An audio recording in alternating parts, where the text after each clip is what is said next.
Tewasnya Ismail Haniyeh, pemimpin tertinggi Hamas yang tewas terbunuh di wilayah teritori Iran, sebuah negara yang selama ini kita kenal sangat ketat keamanannya dan intelijennya juga boleh kita sebut kuat. Tetapi Haniyeh ketika berkunjung ke Iran untuk menghadiri pengelantikan presiden baru Iran setelah presiden sebelumnya tewas kecelakaan dengan helikopter, ternyata Haniyeh mengakhiri hidupnya di Iran. Haniyeh tewas kena serangan dan sampai saat ini belum ada yang mengklaim serangan itu tanggung jawab siapa.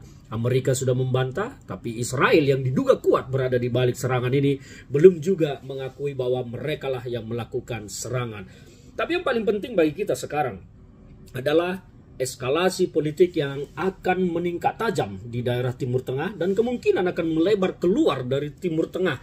Ini yang membahayakan dan membuat kekhawatiran dunia saat ini.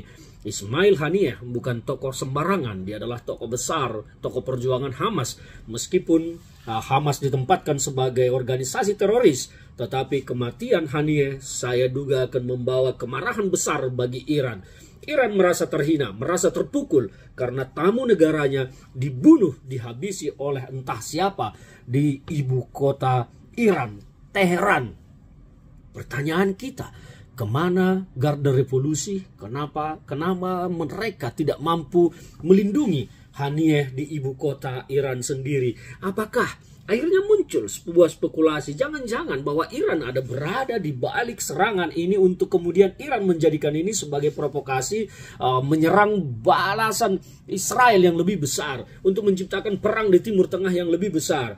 Ada dugaan, ada sinyalemen, ada prediksi-prediksi dan bahkan analisis-analisis yang menduga-duga bahwa jangan-jangan Iran berada di balik ini, karena memang aneh ketika Teheran bisa dimasuki drone menyerang dengan rudal, membunuh, menghabisi Ismail Haniyeh yang sepertinya pengawalannya juga kurang. Padahal tokoh-tokoh seperti ini tidak mungkin pengawalannya minim. Tapi mengapa kali ini pengawalan terhadap Haniyeh terkesan lemah dan dia terlalu menjadi sasaran empuk serangan? Jangankan serangan rudal, mungkin serangan dari preman pun akan bisa menerobos keamanan Haniyeh yang terlihat memang lemah. Akhirnya dia tewas bersama seorang ajudannya di sana. Ya, kita tidak tahu apa yang terjadi. Tetapi saya tidak mau berandai-andai tentang semua itu. Saya hanya mau melihat tentang apa yang kemungkinan terjadi pasca tewasnya Haniyeh.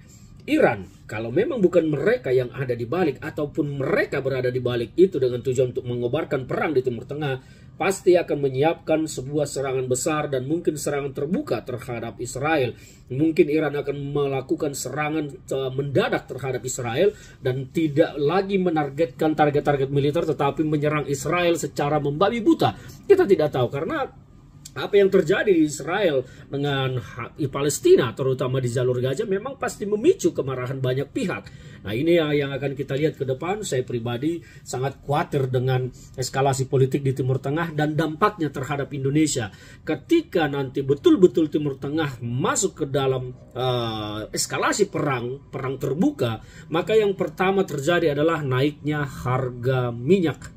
Minyak dunia akan naik dan ini tentu akan mengakibatkan juga terkereknya nilai tukar dolar. Minyak naik, dolar naik, maka apa yang terjadi dengan Indonesia? Indonesia akan serba kesulitan untuk menjaga kemampuan fiskalnya. Indonesia akan kesulitan untuk mencari formula yang pas untuk mempertahankan perekonomiannya dengan benturan-benturan. Karena otomatis semua harga di dunia akan terkerek naik ketika minyak dan dolar akan naik.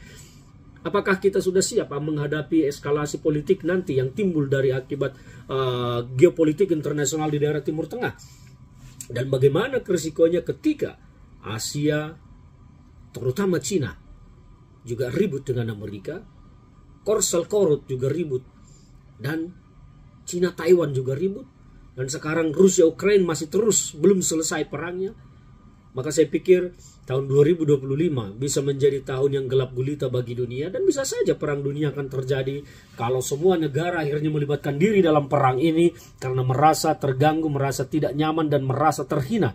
Ini adalah resiko yang akan kita hadapi. Saya berharap bahwa pemerintahan ke depan ini sudah harus menyiapkan perhitungan dan kalkulasi politik, langkah-langkah antisipatif, langkah-langkah taktis untuk menghadapi kemungkinan buruk yang akan terjadi terhadap dunia. Karena kita meskipun tidak terlibat secara langsung dalam perang tersebut, kita pasti akan merasakan dampaknya karena negara kita ternyata masih negara yang mengekspor banyak hal, banyak produk, dan ini akan membuat kita kelimpungan. Dan yang kita impor, kita masih negara importir yang sangat besar, dan yang kita impor adalah hal-hal yang sangat pokok dalam kehidupan, terutama minyak dan bahan makanan.